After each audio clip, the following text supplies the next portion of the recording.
Cette semaine, la Bonne Étape fait escale à Pérusson dans le sud l'Auchois à la découverte d'un troupeau historique de brebis, les Rouges de l'Ouest. Et votre guide pour cette nouvelle saison, c'est Mathilde Lefebvre. Mathilde vous raconte aujourd'hui une histoire familiale, celle de Jeanne et de Camille, deux cousines qui ont repris la ferme de leurs grands-parents. Elles y confectionnent des fromages succulents nommés les brebis du Lochois.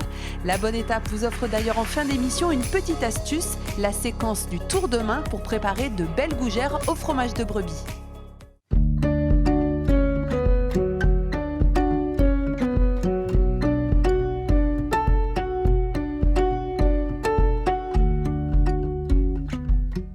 Merci Camille de nous accueillir dans ton élevage de brebis.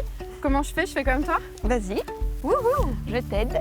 Wouhou! C'est acrobatique. Tu nous accueilles dans ton élevage du coup. Quelle est la race de cet élevage? Alors ce sont des Rouges de l'Ouest. C'est quoi leur particularité? Elles ne sont pas à la base des brebis laitières.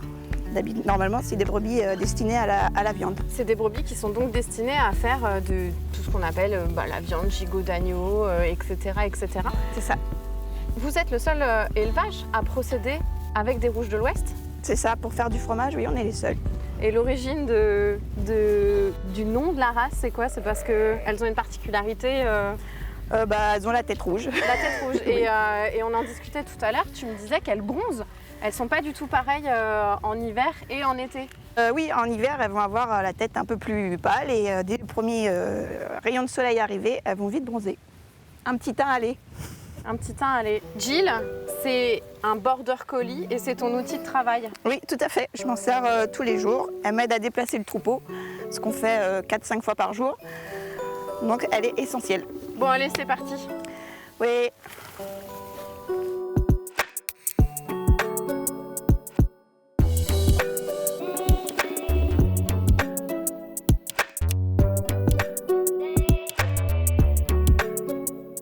Quand tu les as sortis, moi j'ai eu une espèce d'excitation de voir tout ce troupeau sortir. Est-ce que toi, après, tu es là depuis 2014, est-ce que tu as eu cette excitation-là aussi? Au début, oui, c'est toujours très impressionnant de les voir toutes s'activer, être en mouvement. Et puis après, c'est la routine, on s'habitue. Moi j'ai eu l'impression de revoir mon grand-père avec son troupeau de brebis qu'il ressortait. Enfin là, je suis complètement replongée dans mon enfance. Et c'est assez fascinant. Et là, tu me disais, elles partent et elles vont à la bergerie toutes seules. Ah oui. Bon, après, il y a le chien qui surveille derrière, mais elles savent que c'est l'heure de la traite. Elles vont rentrer tranquillement, boire. Et voilà, elles vont attendre sagement la traite. C'est un métier tranquille en fait. Tu te lèves très très tôt le matin. Les brebis aiment transhumer d'une prairie à l'autre. Chaque jour, Camille les rentre à la bergerie pour la traite. À la fin de l'été, une brebis produit quotidiennement environ un demi-litre de lait. Combien il y a de brebis dans ton troupeau? Alors, c'est un troupeau de 360 têtes et j'en ai 220 à la traite. Comment on passe d'un brevet des métiers d'art en spécialité trompe-l'œil? Tu étais décoratrice pour les théâtres en fait, c'est ça? C'est ce que je voulais faire à la base. J'ai été à mon compte pendant 5 ans. Je me suis vite ennuyée sur mes chantiers. Je suis venue ici me ressourcer un peu. Tu es venue ici souvent parce que c'est de ta famille. Du coup, Jeanne, qu'on verra tout à l'heure, ton associée et ta cousine. C'est ça. Donc je venais ici petite pendant mes vacances scolaires avec mes cousins cousines. Et donc je suis revenue ici pour me ressourcer. Et Jeanne, qui cherchait à l'époque des associés, venait tout juste aussi d'arriver sur l'exploitation et m'a demandé de venir l'aider comme ça. Et de fil en aiguille, j'ai trouvé ma place.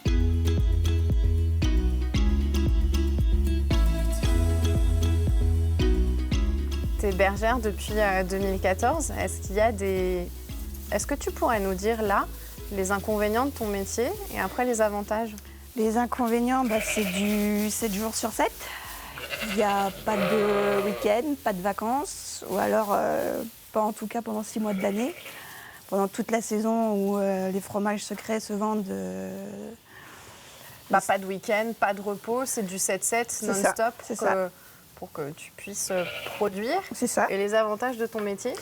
C'est un métier que j'aime, c'est un métier avec du vivant.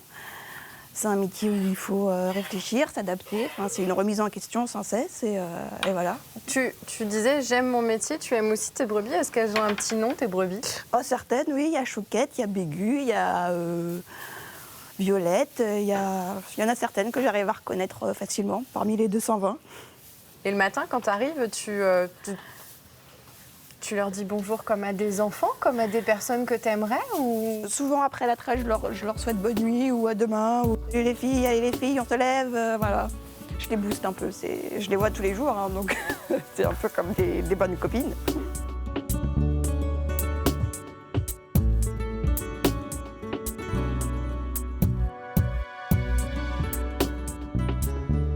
Après la traite avec Camille, je vous emmène à la rencontre de Jeanne, qui est la cousine et l'associée de Camille. Elle va nous expliquer comment faire du fromage.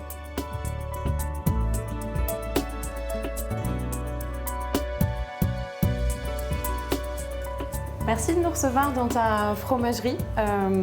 Donc l'intérêt du lait ici, c'est qu'il est fait juste à côté. Tout à fait. Et donc, on est sur une race donc, à viande, comme tu l'as vu tout à l'heure, et ça donne un lait extrêmement riche. Donc, on le voit dans nos fromages, ils sont assez consistants. Et là, il n'y a qu'un demi-litre de lait pour un fromage. Que pour avoir un fromage gros comme ça en chèvre, il nous faudrait au moins 1,5 litre. Tu disais riche le lait, c'est dû à l'alimentation des bêtes? Alors, il y a à la fois le fait qu'on soit sur du lait de brebis, c'est déjà un lait riche à la base. On est sur des brebis qui produisent peu de lait, donc ça fait un lait encore plus riche.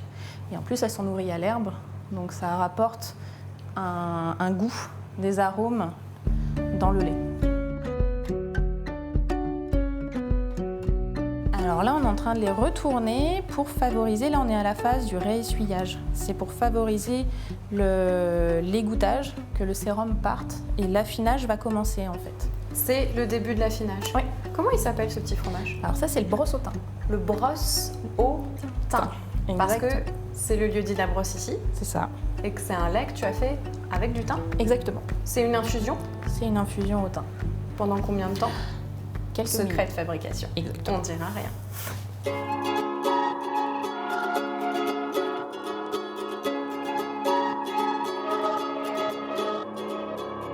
Jeanne, on est ici en plein cœur de l'Indre-et-Loire.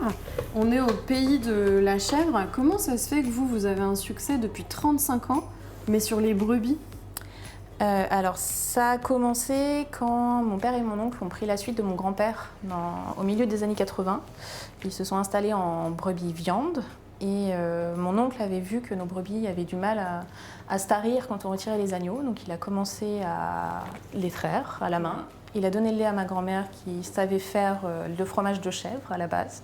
Et elle a fait du fromage de chèvre. Et mamie, avec elle du a lait de fait brebis. du fromage de brebis avec le lait qui restait. Voilà, Donc début d'une nouvelle aventure. exactement. Nouvelle Voilà. aventure qui est quelques années aussi la tienne, parce que tu n'as pas toujours été... Comment on appelle ce métier? Fromagère? C'est le bon Fromagère. terme? Fromagère. Donc ça tu marche. n'as pas toujours été fromagère? Non, j'étais Allez, cartographe. Alors, je faisais mes études à Reims, dans le Champagne, et je travaillais sur la géographie physique et les terroirs champenois.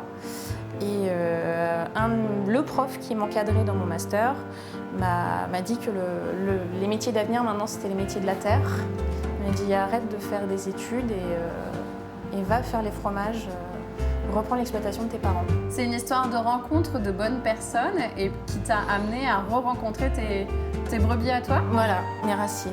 Tes racines. Voilà, qui m'ont poussée à revenir. Et parce que j'aimais amener des fromages un peu partout où je travaillais, dans le nord de la France, etc. Et quand mes parents ont commencé à parler retraite, ça ne pouvait pas s'arrêter.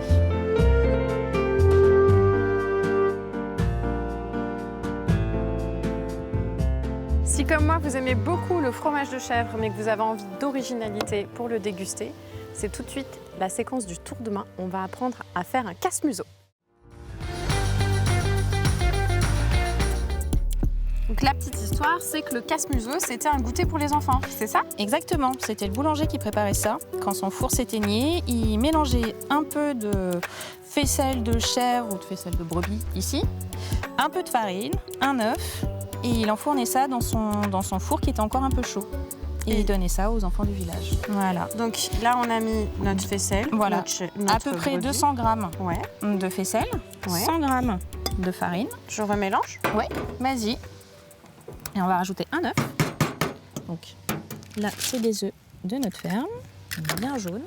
Recette 100% locale. Exactement. C'est un peu la recette, t'as les copains qui débarquent le samedi soir, toi t'as rien dans ton frigo, il te reste un peu de faisselle, de fromage, tu fais ça. Exactement.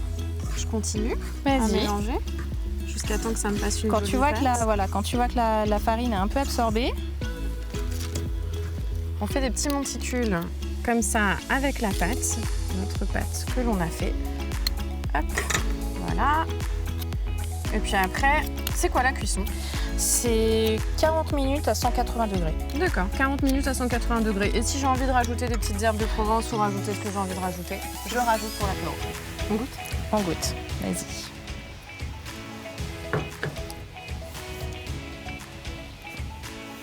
C'est très très bon. On est sur le goût d'une gougère classique au fromage. Et en plus, on n'a pas fait de pâte à choux. C'est vraiment très très bon. Recette à reprendre. Du début du printemps à la fin de l'été, les fromages de la ferme sont vendus sur le marché de Loches et dans les magasins de producteurs d'Indre-et-Loire comme la Charrette. Merci Jeanne de nous avoir accueillis dans cette exploitation qui, on l'a vu, est familiale. On a un membre de ta famille dans chaque maison ici. Les projets pour la suite? Eh ben, ça va être tout simplement moderniser l'exploitation avec une nouvelle bergerie, une nouvelle salle de traite. Et puis après, essayer d'ouvrir l'exploitation au public, montrer notre métier, faire découvrir les saisons aux personnes. On rappelle que si vous voulez goûter les fromages des brebis du Lochois, c'est en saison, ça se passe de Mars à septembre. mars à septembre. Et moi, je vous dis à très très vite pour une nouvelle bonne étape.